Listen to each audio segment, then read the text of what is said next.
Hi పిల్లలు, అమ్మమ్మ కథలకు స్వాగతం. ఈరోజు మనం ఒక కథ చెప్పుకుంటున్నాము. ఏం కథ అది? బెస్తవాడు భూతము అనమాట. ఇది కూడా పాత చందమామ కథే అనమాట. అదేంటంటే, అనగనగా ఒక దేశంలో ఒక బీద బెస్తవాడు ఉండేవాడు అనమాట. బెస్తవాడు అంటే చేపలు పట్టేవాడు అనమాట.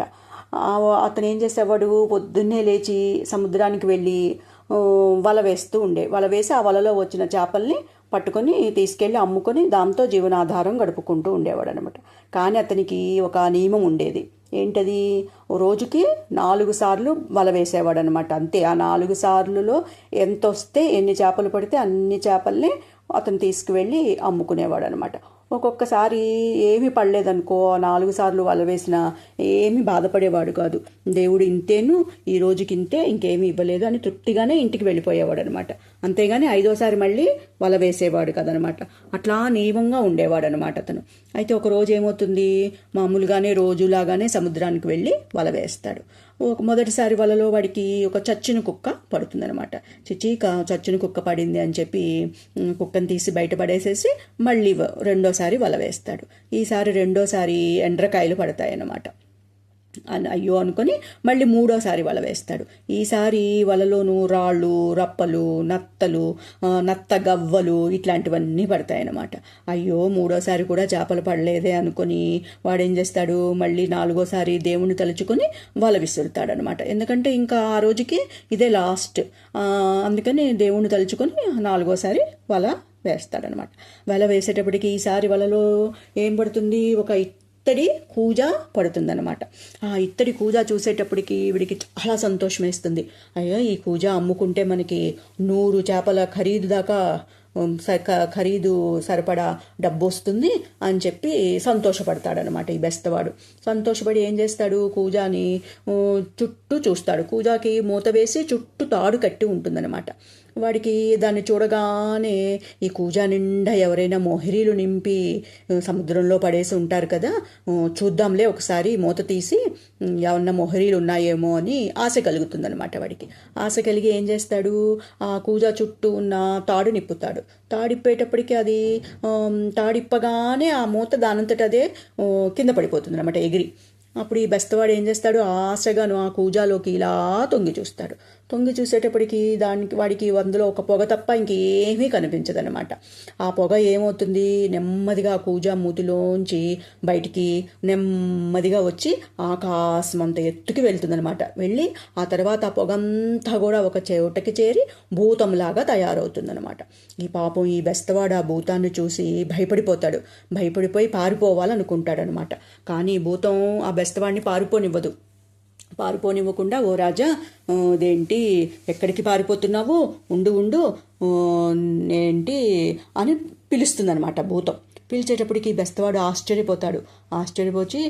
ఆశ్చర్యపోయి ఏమంటాడు, ఎవరివి నువ్వు, ఎవరిని పిలుస్తున్నావు నువ్వు, నేను రాజును కాను, ఒక బెస్తవాడిని మాత్రమేను అంటాడనమాట. అనేటప్పటికి ఈ భూతము, అదేంటి రాజును కాదంటావు, నువ్వు సాల్మాన్ రాజు కాదా అని అడుగుతుందనమాట. అడిగేటప్పటికి, నేను సాల్మాన్ రాజుని కాదు, ఆ రాజు చనిపోయి ఇప్పటికే 1000 ఏళ్ళు అయ్యింది, నేను ఓన్లీ బెస్తరాజునే అంటాడనమాట వీడు. అనేటప్పటికీ ఆ భూతం ఏం చేస్తుంది, గట్టిగా ఆకాశం దద్దరిల్లేటట్టు నవ్వుతుందనమాట. నవ్వి, నువ్వు బెస్తరాజువా, అయితే ఉండు, ఇప్పుడే నిన్ను చంపి తినేస్తాను అంటుందన్నమాట. అనేటప్పటికీ బెస్తవాడికి భయం వేసి గజగజ వణుకుతాడనమాట. వణికిపోయి, నన్ను చంపుతావా, ఎందుకు, నిన్ను ఈ కూజాలోంచి వదిలిపెట్టినందుక, నేను చేసిన మేలుకి ఇదేనా నువ్వు నాకు తిరిగి చేసే సహాయము అంటాడనమాట. అనేటప్పటికీ ఆ భూతం అంటుంది గట్టిగా నవ్వుతూ, నిన్ను నేను తినక తప్పదు, నిన్ను నేను చంపి తినేసేస్తాను, నువ్వు ఇప్పుడే నా చేతిలో చావబోతున్నావు అని భూతం అంటుందన్నమాట. అనేటప్పటికీ బెస్తవాడు నన్ను చంపకు అని బతిమాలుతాడనమాట. బతిమాలేటప్పటికీ ఈ భూతం అంటుంది, నువ్వు ఎట్లాగూ చచ్చిపోతావు నా చేతిలోను, కాబట్టి ఏదో ఒక వరం కోరుకో అంటుందన్నమాట. అనేటప్పటికీ ఈ బెస్తవాడు ఏం చేస్తాడు, కొంచెం భయం తగ్గించుకొని, అయితే నీ కథ తెలుసుకోవాలనుంది, చెప్పు అంటాడు. అనేటప్పటికీ భూతం తన కథ చెప్తుందనమాట. ఏమని, నేను పూర్వం ఒక మంచి భూతాన్ని నేను, కానీ నన్ను ఈ పొగగా మార్చి ఈ కూజాలో బంధించి ఇగో ఇలా తీసుకొచ్చి సముద్రంలో పారేశాడు ఆ రాజు. అప్పటి నుంచి నేను ఈ కూజాలోనే ఉన్నాను. ఎవరైనా ఈ కూజాలోంచి కనుక నన్ను వదిలిపెడితే వాళ్ళకి పెద్ద సహాయం చేద్దాము, చాలా ధన సహాయం చేద్దాం అనుకొని చాలా కాలం ఎదురు చూశాను. కానీ ఎవ్వరూ కూడా నన్ను ఈ కూజాలోంచి వదిలిపెట్టలేదు ఇప్పటి వరకు. అందుకని నాకు చాలా కోపం వచ్చింది. ఎవరైనా సరే ఈసారి ఈ కూజాని కనుక పట్టుకొని ఈ కూజాలోంచి నన్ను వదిలిపెడితే వాళ్ళని వెంటనే చంపి తినేయాలి అనుకున్నాను. నువ్వు దొరికావు నాకు అంటుందన్నమాట ఆ భూతం. అనేటప్పటికీ పాపం ఈ బెస్తవాడికి చాలా భయం వేస్తుంది. భయం వేసి ఎంతో బతిమాలుతాడనమాట. ఎంతో బతిమాలినా కూడా ఆ భూతం ఒప్పుకోబోయేటప్పటికి బెస్తవాడికి ఒక మంచి ఆలోచన వస్తుంది. ఆలోచన వచ్చి వెంటనే అంటాడు, సరే భూతమా, నీ మాటలు నేను నమ్మలేకుండా ఉన్నాను.